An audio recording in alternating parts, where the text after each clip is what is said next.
Picture this: the average fresh graduate starts work at 23 to 25 years old and makes 52K per year, at least here in Singapore. That's about $4,300 a month, or a take-home of around $3,500 per month. Even if they were to live relatively affordable lifestyles and live with their parents, spending only $1,000 per month, they will only be saving $30,000 a year. Living like this, it will take over 3 years just to reach a nest egg of $100,000. And this doesn't even take into account inflation, it doesn't take into account additional spend, which I have covered on my previous video, or allowances to parents, since we are good Asians like that. On top of all of this, if you're between 25 and 30 years of age, it needs no explaining that we live in a chaotic era, with high cost of living, increased competition all around from AI, layoffs, as well as crumbling infrastructure and identity politics if you are in the West. This begs the question, how does one actually survive in today's economy? What is going on, everyone? Welcome back to the channel. If you're wondering who I am, I have worked in banking as well as in crypto, and now help young people achieve the financial and lifestyle freedom that they want, based on their own definition.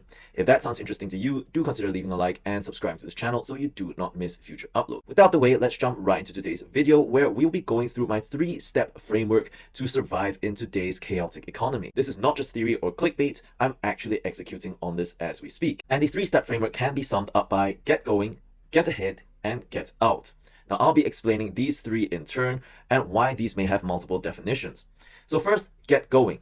If you are under 30, like around half of my audience on this channel, the average person is living paycheck to paycheck. The main principle you need to understand at this stage, especially because you are early on in your career and in your earning journey, is that in earlier years, a small increase in disposable income creates outsized alpha in terms of capital accumulation. This is because at this stage, where most people are living paycheck to paycheck on average, they are doing so on fixed costs and necessities alone. And if you want to see this broken down, I do have another video on the channel that covers this. If we were to draw a curve of capital over time, it would look something like this. Going from $2,000 to $4,000 a month, for example, more than doubles your speed of capital accumulation. So to even get going and make progress on a real basis, you're going to need to generate alpha on top of the benchmark, which is in this case the average fresh graduate, or possibly someone average in your industry. At this point, we don't have much capital, so focusing on maximizing your disposable income is the way. And there are many ways to skin a cat. A high-paying job that requires you to work 100 hours a week is an option. Some even have been working 2 jobs at once. This could be in the gray area in terms of actual ability for you to execute, as well as terms with the current employer. But the big lowdown is the easiest way to do this is to A, work a job that you are right qualified for, meaning no underemployment, and B, simultaneously explore alternatives to hedge against it. This could allow you to build a second source of income, which will produce outsized amounts of capital accumulation in the early phases.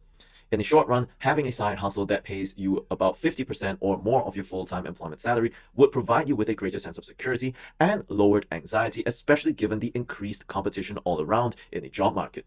In the long run, this also grants you capital accumulation benefits. As we all know, money is worth more when you make it earlier. This is simply called the time value of money in finance.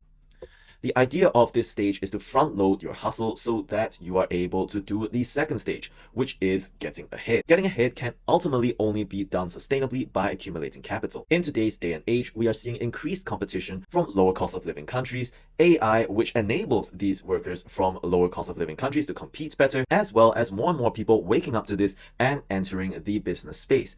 Now, once you pass $100,000, which was the figure that I mentioned in the intro, this should help protect against any unexpected business failures as well as layoffs. In this stage, it is essential to avoid lifestyle inflation as well as continually upskill over time. We currently do live in a chaotic era where all of these threats kind of means that, well, at the end of the day, the only people who will be actually benefiting from this entire shift will be a small select few who are, of course, those people, say, running an AI company or doing something similar. Further increasing your income at your main hustle or something that you are a subject matter expert in may be the way to go here. Now, there are many strategies to actually getting ahead, further increasing your income in this stage, especially as you're more experienced. You could become a subject matter in a particular topic that is in demand, but this could also pigeonhole you further into a career that could get overturned years down the line. So in this stage, while increasing your income, you're also going to want to look towards starting to invest your capital, perhaps once you pass 100K.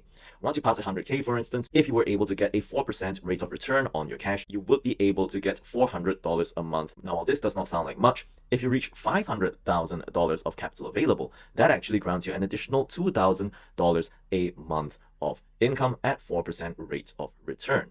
This could be done using various instruments that are relatively lower risk. Until recently, you could invest in fixed deposits, and nowadays you could go for the dividends or US Treasury bills, well, at least as of the time of recording this video. Now, $2,000 is a more substantial amount. If this happens when you are younger, let's say you're earning something like $6,000 to $7,000 a month after some experience, then you actually are getting a 30% pay boost just passively using your capital alone. And keep this in mind, capital is the key to getting ahead and not continuous hustling, which is something that I've realized over time, having been through various stages of working multiple side hustles as well as working a relatively good job. The reason for this is that once you get to a certain level, there's simply no amount of work that would be able to catch up with the returns generated on that capital. All of this should make getting ahead of the benchmark much easier in the good times, as well as mitigate against any layoffs or business failures in the bad times. But all of this leads to the question of, what are we actually trying to achieve here? And that leads us on to the third point, which is get out. Now, when I say get out, it doesn't only mean getting out of a country that may not suit you, which is why I also talk a lot about moving